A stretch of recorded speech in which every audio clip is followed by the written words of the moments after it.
tant que chrétiens, nous sommes tous d'accord pour dire une chose. Nous allons tous vivre des combats. Nous allons tous passer par des moments difficiles. Et cela fait même partie de notre cause. Parce que vous savez, les difficultés, bien que nous n'en voulons pas, nous affermissent, viennent révéler notre caractère et viennent aussi révéler quelque chose de précieux qui est en nous. Cette personne que nous sommes devenus en Christ. Malgré ses bons côtés, il n'y a personne qui dit « Seigneur, envoie-moi des défis ». Si tu ne le fais pas, tu n'es pas la seule. Mais Dieu qui connaît notre chemin, laisse parfois que certaines choses arrivent pour nous préparer à ce qui s'en vient. Il y a des difficultés que Dieu permet, mais il y a celles qui n'étaient même pas prévues dans ses plans. Il y a celles qui nous sont imposées. Lorsque l'ennemi veut détruire la vie de quelqu'un, il ne lui envoie pas simplement des difficultés. Il ne lui envoie pas simplement des choses passagères, mais littéralement, il lui met des blocages, des obstacles pour arrêter sa destinée. Et si c'est toi qui m'écoutes, tu as peut-être l'impression que toute ta vie, tu te bats contre quelque chose. Il y a des choses qui sont censées arriver à certaines saisons, mais qui n'arrivent pas. Des choses que tu attends et qui ne viennent jamais. Avant de réussir quoi que ce soit, c'est toujours un énorme combat. Là, tu sais que ce n'est pas une simple attaque. Ce n'est pas une attaque passagère. L'ennemi vient pour détruire ta destinée. Il y a deux cas de figure. Soit que tu es cette personne qui avance, mais avec beaucoup de peine. Chaque fois que tu dois accomplir quelque chose, eh bien, tu dois toujours mener un énorme combat dans la prière et par les jeûnes. Mais tu peux quand même avancer. Mais tu peux être cette autre personne qui n'arrive jamais à avancer. Tu es souvent malade, tu perds un emploi après un autre. On dirait qu'il y a quelque chose à chaque fois que tu veux accomplir quelque chose. Il y a un malheur qui vient et qui effondre toute chose. Mais nous savons que cela n'est pas normal. Parce que Dieu dit dans Jérémie 29, 11 que ses plans pour nous, ce sont des plans de bonheur et non de malheur. Le problème n'est pas de constater que ce n'est pas normal. Le problème, c'est que tu n'as jamais cherché à trouver la source. Parce que lorsque tu trouves la source, tu as déjà réglé la moitié du problème. Et ce dont je vais vous parler quelques instants, c'est quelque chose dont on n'aime pas entendre. Mais c'est tellement nécessaire. La question que tu dois te demander d'abord, c'est d'où viennent ceux-là? Quelles sont les origines? Si tu es un chrétien et que tu vis dans la sanctification, il est fort possible que cela peut être relié à tes ancêtres. C'est quelque chose que nous ne voulons pas entendre, mais qui est nécessaire de comprendre. Parce qu'on nous a toujours dit que nous sommes sauvés, nous ne sommes plus sous la condamnation. Effectivement, l'ennemi ne peut plus nous condamner. Mais vous savez, Dieu a aussi des lois, des principes qu'il ne violera jamais. Je vais t'expliquer. Si dans ta lignée, quelqu'un a fait un pacte, prononcé une parole contre ta lignée, contre sa lignée, tout cela a été enregistré dans le monde spirituel. Si jamais une personne n'est venue pour déraciner cela, ça va continuer à se manifester de génération en génération. Puisque c'est un homme qui l'a introduit, il faut aussi un homme pour venir le déraciner. Donc il faut que quelqu'un qui connaisse la vérité puisse y mettre fin.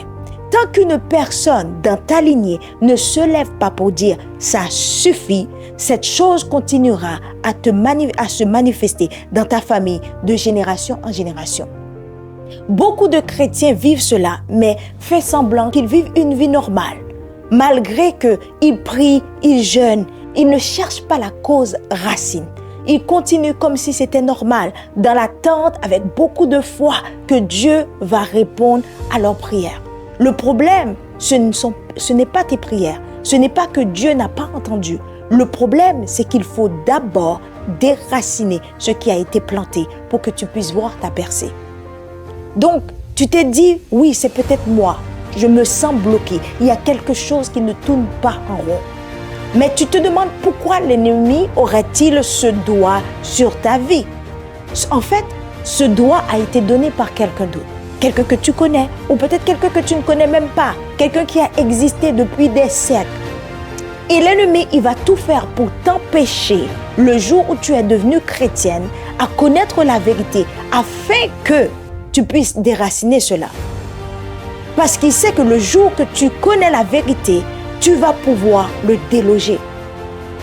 Alors il va tout faire pour accéder à ta vie, construire des forteresses en toi et t'empêcher de t'en sortir.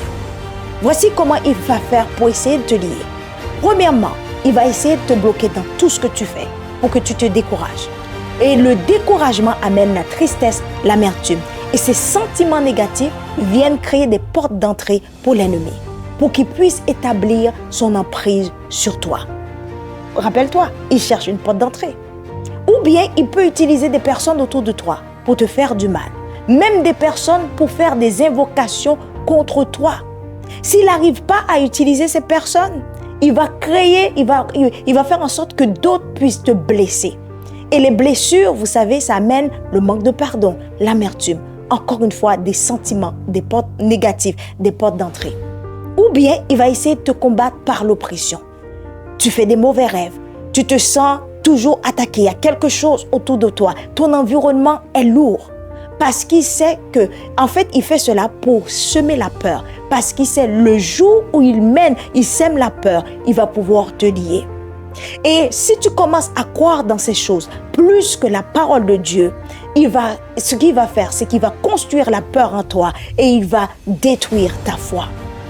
La Bible dit, tel un homme pense, tel il est. Donc, si tu laisses ces choses pénétrer dans tes pensées, tu vas commencer à agir selon la peur qu'il met en toi. Je pensais que, en fait, je vais vous raconter mon propre histoire. Un soir, j'étais en train de dormir et j'ai entendu un bruit. Et je pensais que ce bruit venait de dehors. Mais le matin, quand je me suis réveillée, je suis allée voir dans la moire. Et vous savez quoi? J'ai vu un verre qui avait éclaté en 1000 morceaux. Et je me suis dit, mais comment est-ce que ce verre a pu être éclaté? Je vis tout seul. En fait, c'est qu'il y avait un esprit qui était autour, qui voulait justement semer la peur. Parce que le jour où il arrive à faire ça, il va pouvoir créer des forteresses en toi. Et ces forteresses, ce sont des portes. Ces forteresses, c'est à travers ça qu'il va pouvoir diriger ta vie. Donc l'ennemi sème des émotions négatives, la jalousie, la peur, l'amertume pour te lier et t'empêcher d'atteindre ta destinée. Et il y a d'autres personnes, ce ne sont pas des oppressions, c'est plutôt, ils t'amènent dans des distractions pour que tu puisses éviter de te concentrer et d'aller chercher la vérité. Et tu finis par vivre, par accepter que cela ne changera pas, c'est peut-être quelque chose de normal. Tu as fini par être découragé. Tu as fini par mettre un blocage, mettre un arrêt, annuler même ce que Dieu lui-même n'a pas annulé. Et ça, ce n'est pas normal. Ce que tu dois faire, c'est chercher à déraciner ce mal que l'ennemi amène pour que toi et ta lignée puissent être délivrés. Il faut que tu te battes, mais pas de la mauvaise manière. Sinon, tu vas t'épuiser. Il faut que tu te battes de la bonne façon. Aujourd'hui, si tu reconnais dans ce message que tu as déjà une partie de la victoire. Le problème, ce n'est pas que Dieu ne te voit pas. Le problème, ce n'est pas que tes prières ne sont pas entendues. Le problème, c'est ce mal qui a été planté dans ta lignée qu'il faut que tu ailles arracher. Mais pas n'importe comment. Dieu te donnera la stratégie parfaite pour l'éradiquer. Mais pendant ce combat, tu dois connaître les tactiques de l'ennemi parce qu'il ne s'arrêtera pas. Et maintenant, je te dis, c'est à ton tour d'être libre. Et dans les prochains épisodes, nous allons voir comment mener ce combat pour que tu puisses vivre la destinée que Dieu a pour toi. C'est à ton tour d'être libre.